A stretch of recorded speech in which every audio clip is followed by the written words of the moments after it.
In this video, I'm going to cover these white manual valves because a lot of people have come back to me over my video on these Danfoss Smart TRVs, where you can actually dial a temperature in the bedroom or in the lounge, wherever, and control this from your telephone because these are Bluetooth. So thanks to all those people that responded, and I'll show you some different videos all about radiator valves, draining down, the problems that are associated with draining down and filling and venting, and all that goes with it. So first of all, when the system is cold, just take the cap off and see if there's any signs of leaking.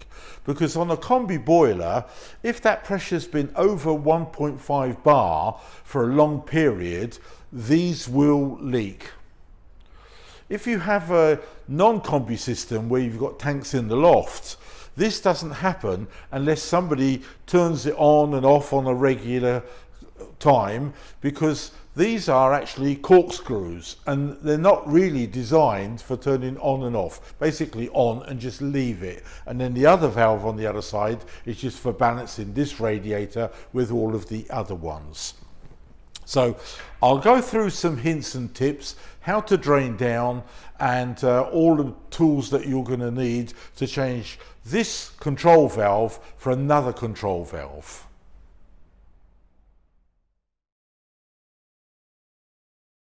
Before we can start work changing that valve, we need to find out how to drain the system down, and that's somewhere going to be downstairs at low level. So if you've got a radiator with two copper pipes coming down the side of the wall and then going underneath, have a look if you've got one of these solder drain offs or one of these screw-in ones. So I'll do some close-ups here so you can see what I'm talking about, and you may find this not only underneath the radiator, but also by the back door or by the front door, or if the installer's been really good, then quite often what I used to do, and in my 45 years as an installer, was to drill a hole under the floorboards and then terminate outside, so then the water could discharge quite happily and no water damage would occur inside the house. Another thing we're going to need is some sort of a dust sheet or a nice clean towel to put over the carpet or the floor, and of course our kitchen paper, our kitchen roll to protect that as well. So there won't be much water, but any water is not acceptable to damage the house. You know, we're not there to do that. So find out where all these are located. The next stage we're going to do is to make sure that the boiler is turned off and on the boiler. So you don't need to turn the whole electrics off, just where the boiler has an on-off switch, put it to off to stop the system firing up or working. If you've got tanks in the loft, then same procedure with the boiler, just turn the boiler off or the programmer to off as if summertime, so there's no chance of the pump kicking in when the system is empty, but we need to turn the mains off to stop the header tank. This is the plastic tank I'm talking about. That's in the loft, to make sure that that stops filling as we're draining down. Now, there are old-fashioned stopcocks which we basically remove. Here's another picture of a stopcock, but we use these lever-type ones. So that's off and that's on, and they come in different colours.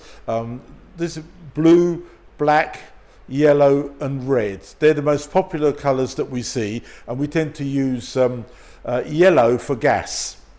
Isolating the gas, make sure that they're gas approved. But we're talking about water, so we can have normally blue for the stopcock in the loft, or the loo or whatever else, and a nice quarter turn. Now if you've got the old-fashioned one, I would suggest that you contact a registered plumber or heating engineer to ask them to swap it over to this type. Now also, we've got big round red ones that isolate the hot water cylinder tank in the airing cupboard, and here's a picture of those. Now, in my many years, as I've said, 45 years, what I've done is I've turned the valve off to remove the cylinder, and then when I turned it back on again, the spindle broke. So I would suggest that you get a registered engineer or registered plumber and remove those old-fashioned ones for these, and they'll be red, no doubt, red or black, whatever colour that they decide. This is much safer because those valves have been in there for quite a few years, and the last thing we want to do is to close it off, it seizes, and then when we undo it, the spindle snaps, and then we've got 100 litres or more of water in the loft that's going nowhere, and that's a huge job and extremely expensive. So before we start, let's make sure that we can turn the boiler off and the water off, and we know where the drain offs are. So that'll take this stage. Orientate yourself where the safety parts here, and make sure you know where the main stopcock is for the house, and then you can turn it off, or somebody can turn it off quite easily. So always check that to make sure that that isolator is working correctly.